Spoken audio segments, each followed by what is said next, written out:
pessoal, tudo certo aí com vocês? Aqui quem tá falando é o Killer.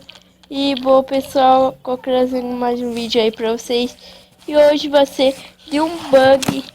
Na verdade não é um bug, é um tutorial de como vocês podem ficar montando em porco no seu Minecraft Pocket Edition 0.15.0 ou 0.16, galera. Funciona em tudo.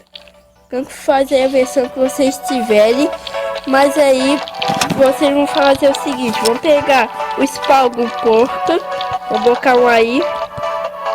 Vocês vão pegar a cela e vão vem cá, porco. E vão colocar a cela no porco, galera. Beleza, ó. Vai ficar assim.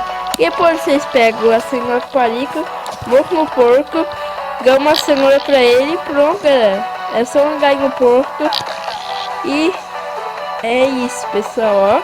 Vai andar no porco. Fala aí, esqueleto, boas. Vamos ficar aqui no porco.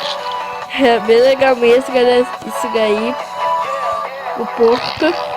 Vocês podem ficar andando aí, ó. Porco. Aí, aranha. Beleza? Muito top mesmo, né?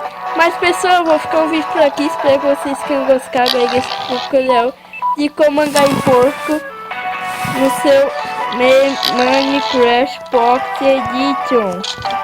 Mas é isso, falou e até o próximo vídeo.